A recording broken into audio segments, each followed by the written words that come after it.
Baik, Bismillahirrahmanirrahim. Assalamualaikum warahmatullahi wabarakatuh. Perkenalkan, saya Roni Septian, peserta Latsar CPNS dari Pusdikmin Polri tahun anggaran 2025, gelombang 1, angkatan 7 tahun 2025.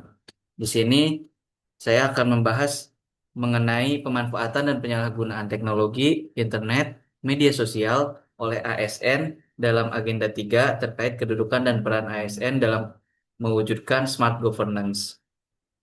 Di sini akan ada dua artikel yang akan dibahas mengenai tugas kali ini, di mana artikel yang pertama yang akan saya bahas yaitu terkait literasi digital diperkuat, netralitas ASN terus dijaga berkaitan dengan pemanfaatan teknologi oleh ASN, di mana artikel ini diambil dari jatengprof.go.id tahun 2024. Linknya disertakan. Pada artikel ini membahas tentang upaya pemerintah Provinsi Jawa Tengah dalam memperkuat literasi digital di kalangan ASN. Melalui kegiatan sosialisasi dan pelatihan ini, pemerintah daerah menekankan pentingnya ASN memahami etika dan batasan dalam penggunaan media digital. Tujuan utamanya adalah agar ASN mampu memanfaatkan teknologi informasi untuk meningkatkan kinerja, memberikan pelayanan publik yang cepat dan transparan, serta tetap menjaga netralitas dalam dunia maya, terutama menjelang tahun-tahun politik. Yang berikutnya analisa dampak. Kira-kira dampak ini yang akan terjadi ketika terjadi literasi digital diperkuat, netralitas ASN terus dijaga ini, akan muncul dampak yaitu peningkatan efisiensi dan produktivitas kinerja serta mendorong transparansi serta akuntabilitas. Dengan adanya media sosial atau dunia digital, sekarang transparansi masyarakat bisa melihat kinerja maupun program-program yang dilakukan oleh pemerintah hingga bahkan hingga ke anggaran serta realisasinya.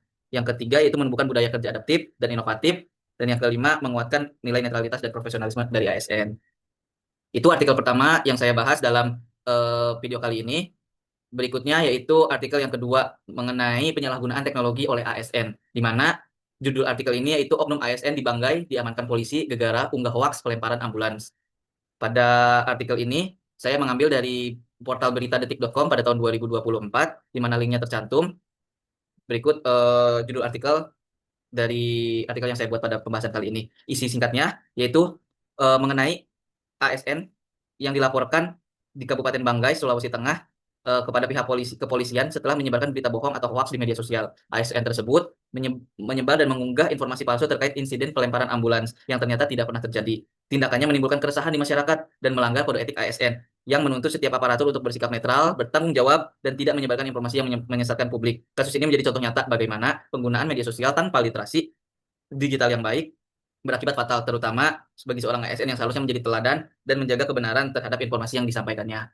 Adapun penyebab dari kejadian oknum ASN ini yaitu pertama, rendahnya literasi digital dan kemampuan vertikal informasi. ASN tersebut diduga tidak memiliki keterampilan yang cukup sehingga langsung saja menyebarkan informasi yang tidak benar dengan narasi-narasi yang bersifat misinformasi sehingga dapat meresahkan masyarakat. Yang kedua yaitu kegagalan dalam memahami kode etik dan netralitas ASN. Kita sudah jelas kita memiliki kode etik sebagai seorang ASN, bahwasanya kode etik tersebut harusnya diterapkan baik di dunia nyata maupun di dunia digital, termasuk dalam penggunaan media sosial. Penyebaran hoaks menunjukkan ketidakpahaman dan kelalaian akan tanggung jawab terhadap profesinya sebagai ASN. Yang ketiga, kecenderungan emosional dan impulsif dalam bermedia sosial. Terkadang kita terbawa oleh suasana ataupun terbawa oleh kiruhnya informasi-informasi yang simpang siur di media sosial sehingga emosionalnya menjadi impulsif dan terjadi reaksi yang tanpa difilter atau tanpa dipilah-pilah terlebih dahulu. Dalam kasus ini ASN mungkin terdorong oleh emosinya tanpa menyadari dampak luas dari unggahannya. Yang keempat yaitu kurangnya pengawasan dan pembinaan dalam penggunaan media sosial. Banyak instansi belum memiliki pedoman teknis yang jelas tentang perilaku ASN di ruang digital, sehingga masih sering terjadi pelanggaran. Dampaknya yang ditimbulkan ada 5 dampak besar yang ditimbulkan dari hasil analisis terhadap artikel tersebut. Yang pertama, menurunkan kepercayaan publik terhadap ASN. Masyarakat menjadi menilai seorang ASN eh, sering menyebarkan hoaks, akhirnya terdapat stigma-stigma seperti itu padahal tidak semua ASN seperti itu. Yang kedua yaitu menimbulkan keresahan sosial. Informasi disampaikan dapat dilihat publik, dapat dilihat oleh masyarakat secara luas sehingga informasi yang menyesatkan tersebut bisa berdampak pada keresahan masyarakat. Akhirnya masyarakat bisa timbul kepanikan dan kemarahan.